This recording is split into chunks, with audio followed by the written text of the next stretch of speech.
అందుకే రామచంద్రమూర్తి ధనుస్సు కోదండం అని పేరు. కోదండము అంటే దానికి పెట్టిన పేరు కాదు. రాముడు ఏ ధనుస్సు పట్టుకున్నా ఆయన కోదండమే. ఇది తెలుసుకోవాలి ఇక్కడ.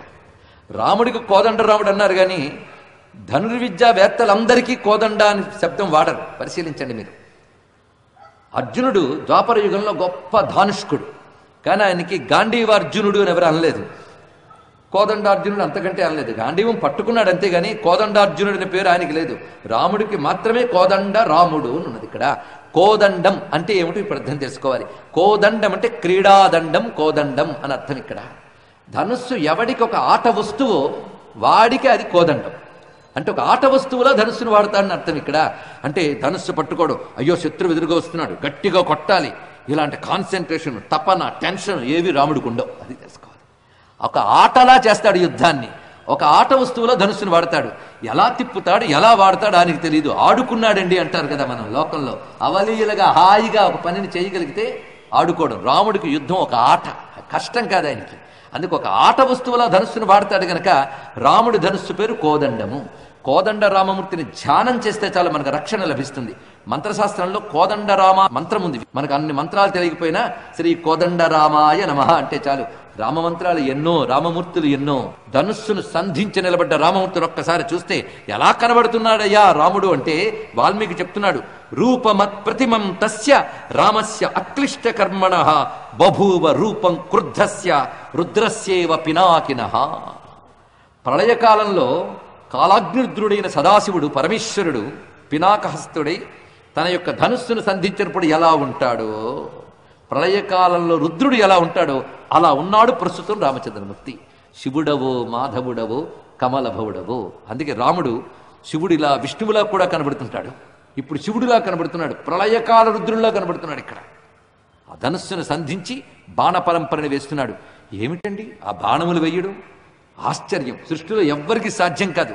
అందుకే త్యాగయ్య ఒక మాట అంటాడు, ఎవరిచ్చిరిరా శరచాపములు ఎనకులాబ్ధి చంద్ర, అవతరించు వేళ నుండెను అవనికేగి ఆర్జించితివో, ఎవరిచ్చిరిరా శరచాపములు ఎనకులాబ్ధి చంద్ర. రామానికి ఎవరిచ్చారయ్యా ధనుర్బాణాలు? పుట్టినప్పుడే దాంతో పుట్టేవా? ఎందుకంటే ప్రతివాడికి రాముడు అంటే ధనుస్సులేని రాముడు ఎవడు ఊహించుకోలేడు. అవునా లేదా? కోదండం మది లేని నిన్ను మదిని కోశాన ఊహింపలేమో దేవా. రాముడు కోదండం లేని రాముడిని ఎవరు ఊహించుకోలేరు. కోదండంతో కనబడితేనే తృప్తి మనకి. అందుకే తెలుసుకోండి, రక్షకుడైన వాడు ఎలా ఉంటాడు అంటే ఒక చేత్తో అభయమిస్తూ నిన్నెవడైనా పీడించడానికి వస్తే శిక్షించడానికి సిద్ధమని ధనుస్సును కూడా పట్టుకుంటాడు. అందుకే మన దేవతలు ఆయుధాలు పట్టుకున్నారంటే రక్షించడానికి తాము సమర్థులు అని చెప్తున్నారు. ఇక్కడ ఆ సమర్థత అక్కడ కనబడుతోంది. అందుకే రాముడు రక్షకుడు. ఆ రక్షక స్వరూపంతో ధనుస్సు వేలాడుతున్నది. అభయహస్తం పట్టుకుని రాముని ధ్యానిస్తాం. ఇప్పుడు ప్రయోగిస్తున్నాడు. ఆ ప్రయోగిస్తున్నప్పుడు ఎలా వేస్తున్నాడంటే ఒకటేసిన 10 100 1000 చకపకలాడి శత్రులను అనచేయనట అంటాడు త్యాగయ్య. ఒకటేసిన 10 100 1000 చకపకలాడి శత్రులను అనచేయనట. చూసేవాడికి ఒక్క బాణం పెట్టడం కనిపిస్తుంది.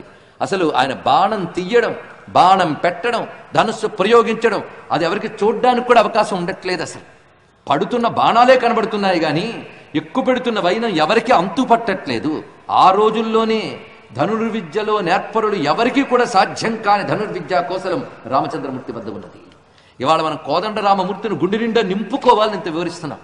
వైకుంఠం నుంచి స్వామివారి దిగు రాముడిగా రాబోతూ ఉంటే ఆయన యొక్క లీలాంశలుగా ఉన్నటువంటి శంఖము చక్రము కూడా దిగే. అంతే కదా?